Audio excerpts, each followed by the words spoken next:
Hello. Welcome to my YouTube channel. आज मैं लेके आया हूँ एक नीट एस्पायरेंट अगर स्टार्टिंग से शुरू करता है तो उसको कंप्लीट स्ट्रेटजी क्या होनी चाहिए। तो उसके लिए हम आज बात करेंगे कि हम कैसे तैयारी करते हैं एक कंप्लीट स्ट्रेटजी, मतलब क्या करना है, कब कैसे करना है, क्या क्या पढ़ना है, कौन से चैप्टर के। उसमें है कंप्लीट स्ट्रेटजी। स्ट्रेटजी है जिसमें पर नीट प्रिपरेशन के लिए हमें पूरा देना है। तो हम उसका कुछ पॉइंट्स होते हैं, उसके पॉइंट्स के बारे में बात करेंगे। पहला पॉइंट्स है know the syllabus and weightage. हम वेटेज जानेंगे पहला सिलेबस का। सिलेबस में जैसे बायोलॉजी होता है 50% होता है, और केमिस्ट्री आपका 25% के लिए 25% होता है, फिजिक्स से 25%। मतलब फिजिक बायोलॉजी आपका 90 क्वेश्चन आता है 180 में, तो 50% वेटेज रखता है, इसलिए बायोलॉजी हमें सबसे ज़्यादा पढ़ना होता है। केमिस्ट्री और फिजिक्स आपका 25-25%, मतलब 45-45 क्वेश्चन आते हैं, तो 25-25% हो गए। और हमें सबसे पहले उसमें देखना है कोई भी सब्जेक्ट शुरू कर रहे हैं तो उसमें सबसे मोस्ट स्कोरिंग सब्जेक्ट क्या है और हाई प्रियोरिटी सब्जेक्ट क्या है। हाई प्रियोरिटी सब्जेक्ट है कौन कौन से हैं, चैप्टर कौन से हैं, तो उनको हम अब अलग से मार्क कर लेंगे। मार्क करने के बाद हम फिर आगे पढ़ना शुरू करेंगे। फिर हम बात करते हैं एनसीईआरटी इज द किंग, मतलब नीट एस्पायरेंट के लिए एनसीईआरटी ही सब कुछ है। अगर एनसीईआरटी के बाहर अगर आप जा रहे हैं तो आप गलती कर रहे हैं, तो इसलिए एनसीईआरटी आप पहले प्रेफर रखेंगे। अगर कोई कॉन्सेप्ट नहीं बन रहा है तो उसके लिए आप दूसरा बुक यूज कर सकते हैं रेफरेंस के लिए। तो ये हम पहले अगर कोई भी सब्जेक्ट शुरू करते हैं तो एक महीने का जो स्ट्रेटजी होता है उसमें हम पहले 2 से 3 बार पहले रीडिंग करेंगे एनसीईआरटी का। उसमें एनसीईआरटी क्वेश्चन प्रैक्टिस करेंगे, और कंपलसरी होता है ये एवरी मंथ, मतलब 2 से 3 बार मिनिमम रीडिंग मारना ही मारना है। अगर रिपीटर्स नहीं है तो, अगर रिपीटर्स है तो रिपीटर्स के लिए और ज़्यादा कर सकता है वो, और आप फ्रिक्वेंसीज को बढ़ा सकते हो, क्वेश्चन प्रैक्टिस ज़्यादा कर सकते हैं। फिर अब हम बात करते हैं तीसरा पॉइंट है फॉलो अप फेज। फॉलो ए 3 फेज स्टडी प्लान, मतलब कोई भी नीट होता है उसके 3 फेज होते हैं। पहला वो कॉन्सेप्ट बिल्डिंग करता है, फिर दूसरे मंथ में प्रैक्टिस, मतलब दूसरा स्टेज होता है प्रैक्टिस ज्यादा करता है। तीसरा स्टेज जो टर्मिनल होता है लास्ट में पेपर के जस्ट पहले होता है, उसमें रिवीजन और मॉक टेस्ट देता है सबसे ज्यादा। तो हम बात करते हैं कॉन्सेप्ट बिल्डिंग। फेज 1 में जो होता है पहले हम थॉरली पढ़ेंगे, कोई भी चैप्टर हो उसको हम पढ़ेंगे, कॉन्सेप्ट कॉन्सेप्ट बनाएंगे। जैसे फिजिक्स और फिजिकल केमिस्ट्री के जो है उसके फार्मूला और डेरिवेटिव इसको समझेंगे, ताकि क्वेश्चंस से कॉन्सेप्ट बन जाए और क्वेश्चंस लगाने में हमें दिक्कत ना हो।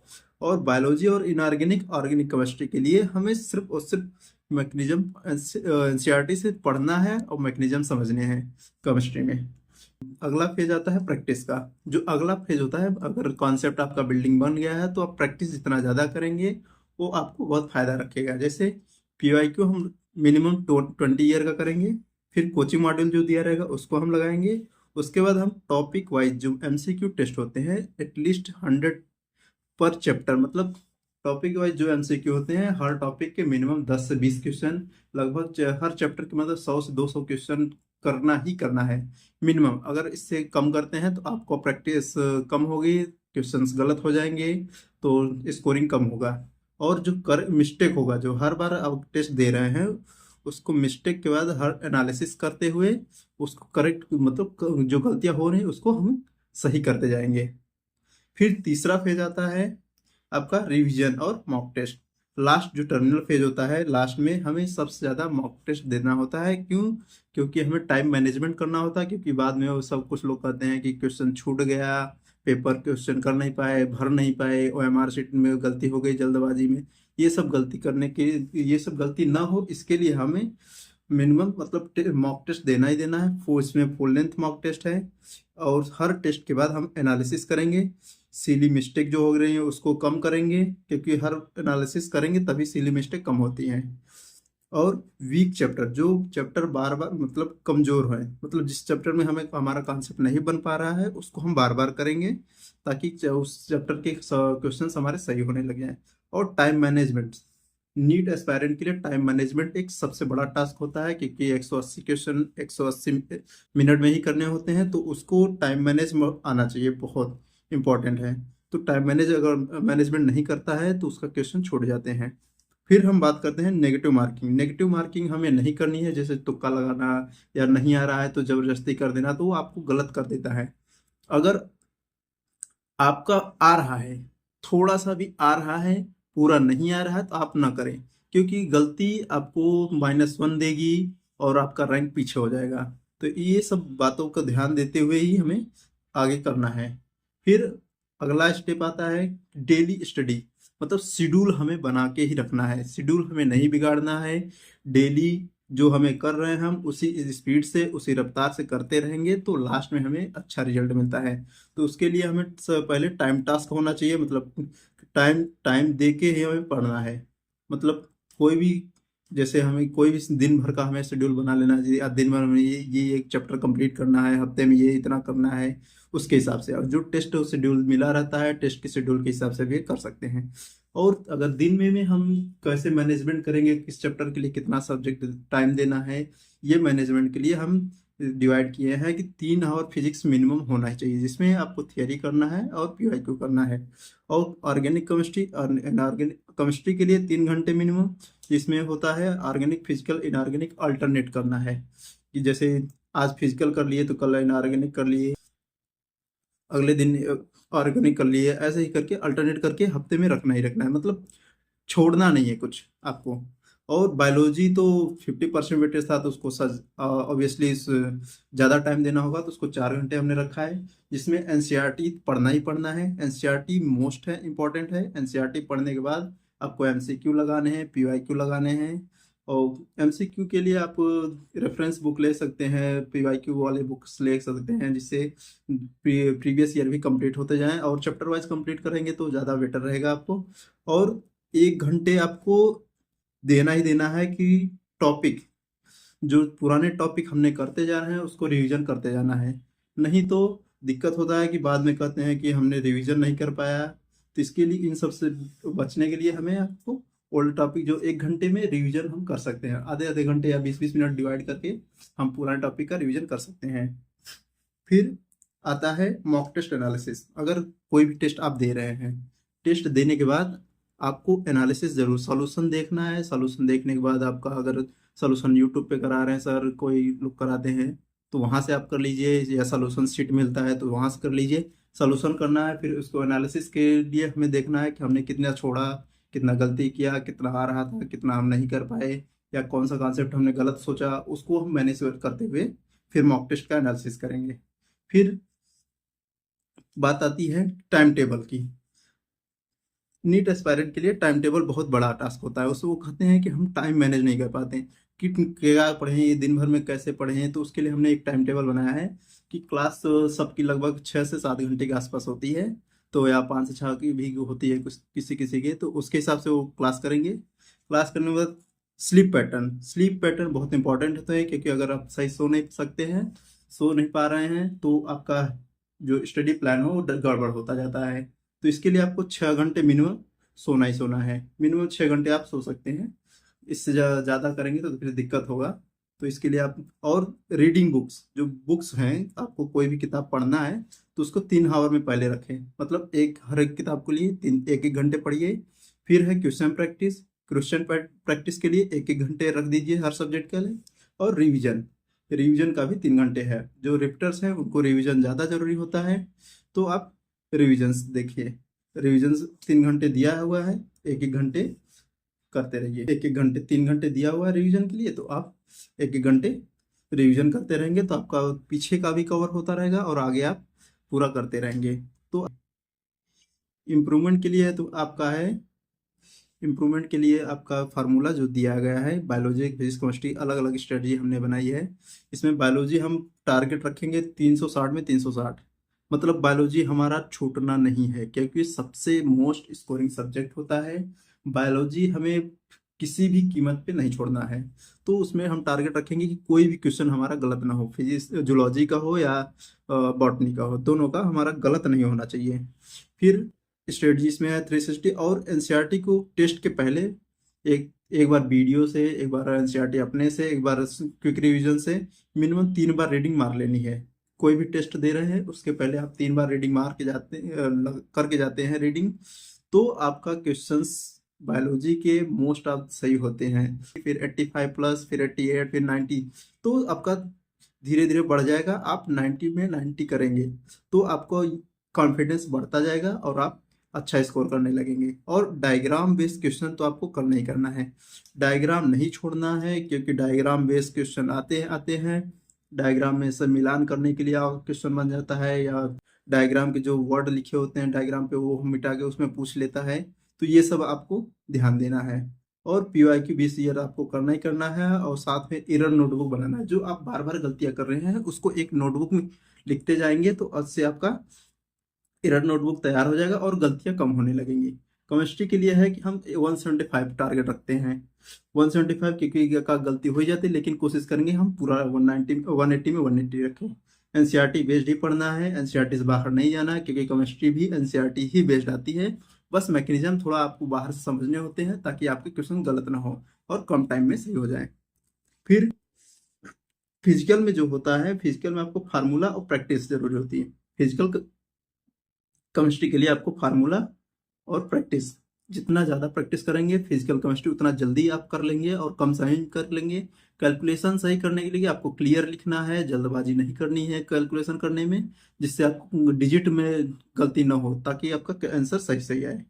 क्योंकि ऑप्शन ऐसे दिए गए रहते हैं कि आप गलत करेंगे वो ऑप्शन मिल जाएगा, आप तुरंत लगा के चले आएंगे, क्वेश्चन गलत हो जाएगा। तो इसके लिए इन सब से बचने के लिए आपको क्लियर लिखना है।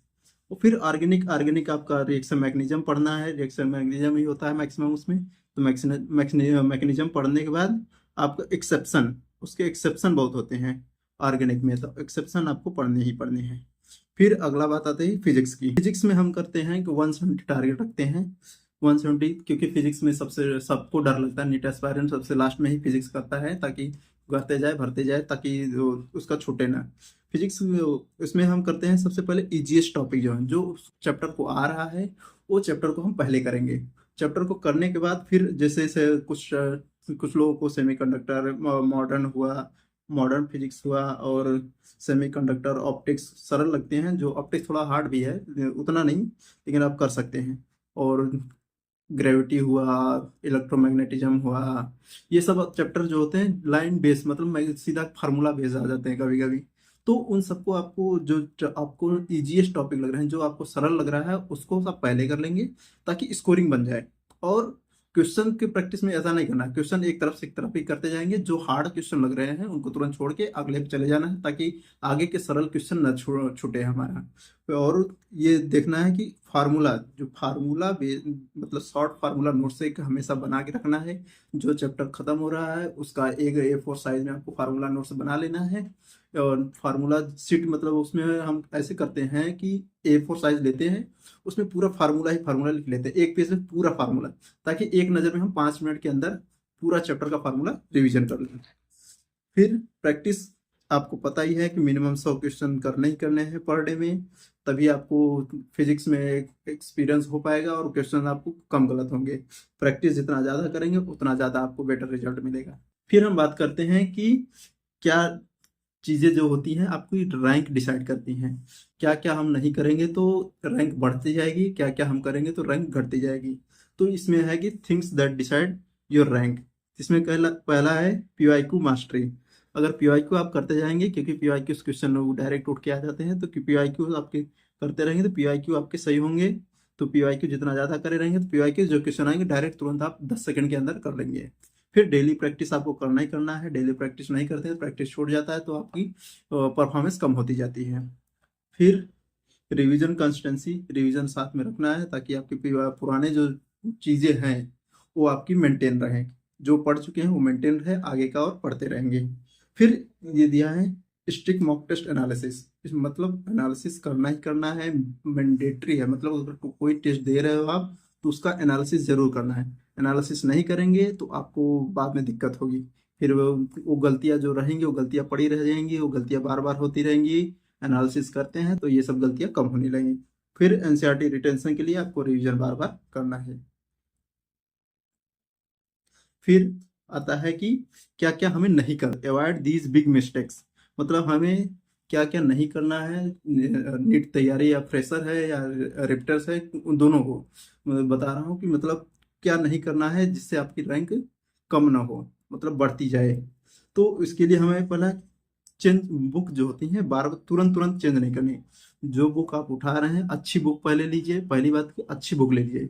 फिर उसके बाद बुक अच्छी लेने के बाद आप उसका उसका पूरा यूज करिए, एक बार नहीं 10 बार यूज करिए। ये नहीं कि 10 बार में आप 10 बुक बदल रहे हैं, तो ऐसा नहीं करना है, एक ही बुक को 10 बार पढ़ना है।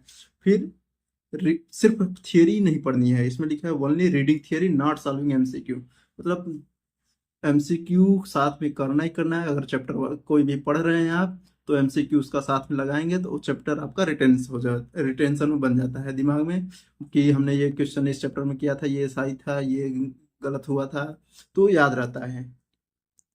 और कोशिश करेंगे कि ये फुल लेंथ मॉक टेस्ट हमेशा देंगे, फुल लेंथ मॉक टेस्ट नहीं छोड़ना है।